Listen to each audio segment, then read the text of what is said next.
So today we are replacing the muffler on the E30. The car's exhaust had been rusted a little bit, it had some holes in it. So I knew I wanted to get those patched up, which was primarily the reason for coming here today, is because I had a little bit of an exhaust leak before and after the cat. So while I was here, I was like, well, I want this thing to sound a lot better. And originally I was thinking just straight pipe it. But after he chopped off the muffler and we kind of started up, revved a little bit, it was a little too loud. It sounded really good, but it was a little loud. So he brought out a muffler, which is a 2 in and a single out. And he put that thing up there and it sounded so good. So he's gonna go ahead and install that muffler, build a new hanger for it, because the original hangers were actually rusted off. While we're here, I was able to notice some of the rust spots that are underneath the car that actually will need to be patched up eventually. There's one underneath the passenger foot well. You can kind of see it here.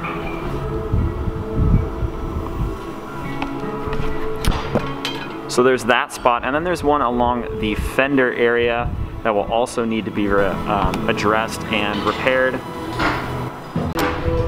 And another spot that stands out quite a bit is one that's very common with a lot of E30s, is the battery tray location. You can see here that the battery tray is rusted through at the bottom of the bumper, and this goes straight up into the trunk area. Thing going from 2.5 down to 2 inch to try and make the thing fit in there, but also, you know, using a larger core muffler will create more of a sound, and then you just adapt to that. So we're using the large internal of the muffler to try and create a little bit more sound, but we got to get from what you got to this, and then on the back we'll control the sound again. Oh, like crushes it? No, it's just cone that's going to take it down. I gotta find the other side. So.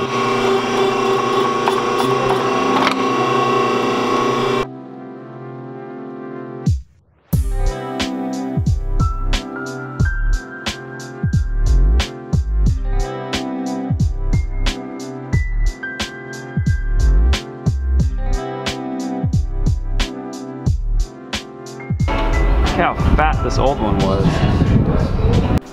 So it's the next day. By the time we got the exhaust all dialed in, installed, and welded up, it was getting kind of dark. So I wanted to make sure that I had some good sound clips for you guys and good lighting so you can really see the exhaust and like the car, and I think it just looks a lot better to be able to see it and hear it during the daytime. But Morgan is pulling up and she actually hasn't heard the car yet either. So we're gonna get her reaction to see what she thinks about it. You wanna hear it?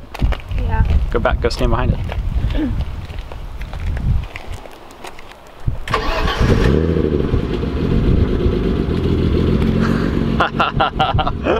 Oh, it starts up so nice. So we're gonna have Morgan give us some little revs here so we can hear what the exhaust sounds like. Gas is the one on the right. Yeah. All right, go for it.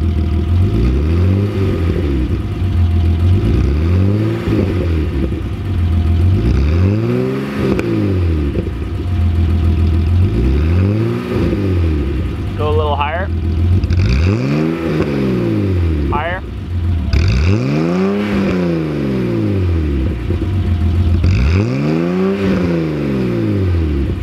I could not be happier with how that sounds. I can't believe it's just a muffler.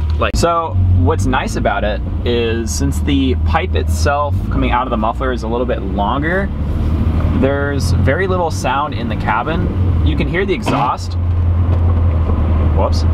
You can hear the exhaust, but it doesn't drone at all. Like, there's literally zero drone, and it just sounds smooth, like it was stock almost.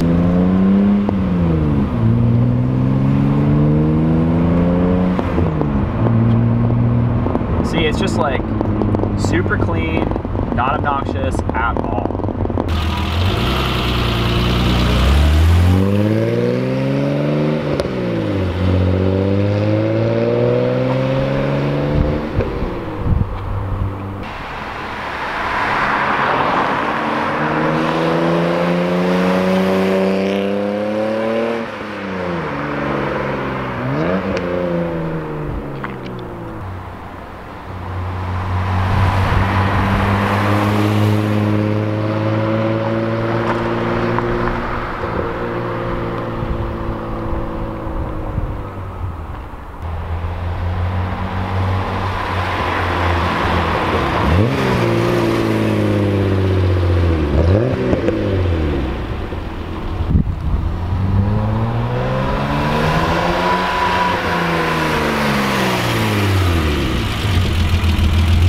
So we are back a couple days later. I've been absolutely loving the car. It sounds so good.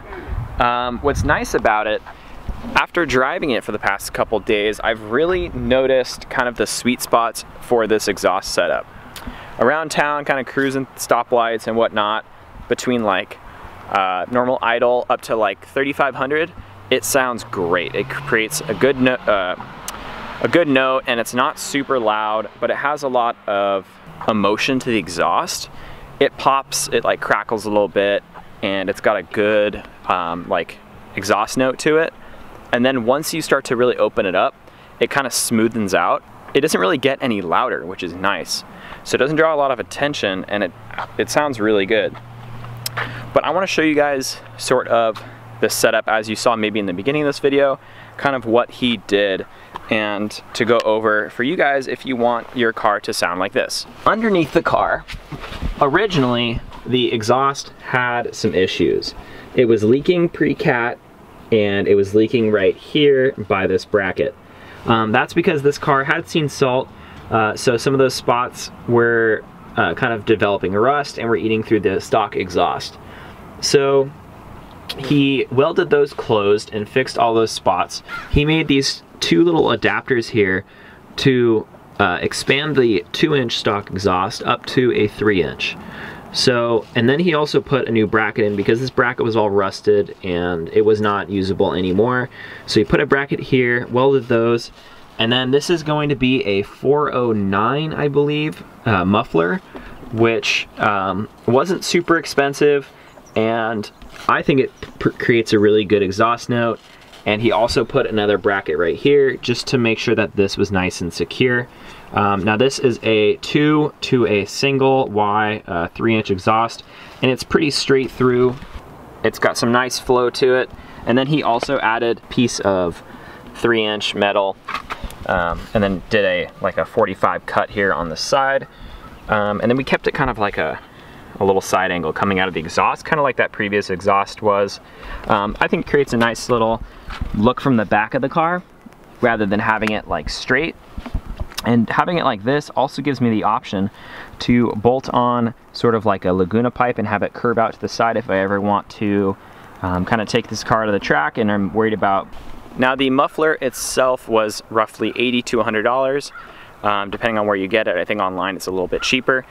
And then the work was only about an hour's worth of work. So if you factor all that in, I know hour rates or labor rates are different across the country, but it's gonna be less than $200 or around that $200 mark to have this muffler installed. Steven likes the exhaust. We went for a little cruise. That was my first time in the car.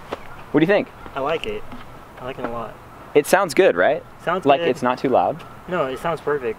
Like I was telling him, it sounds like another type of BMW, but yeah, we were like kind of thinking it's like if you mixed like an E36 and an E46 together, that exhaust note, because like it's got like, it just has that BMW, it's inline 6, right? Yeah. It just has that BMW inline 6 sound, that's all. Like, yeah. It just sounds good. I think it sounds good. I think it fits the car very well. It's not too loud, it's not obnoxious, it doesn't like grab your attention or anything. It just sounds clean. So I think that's probably going to be it for today's video of having the exhaust installed on the E30. In a couple days here, we will also be doing the oil change and valve adjustment on the E30, and I'm really looking forward to that one because it should wake the car up a little bit. But as always, thank you all for watching. I will see you all in the next one. Peace out.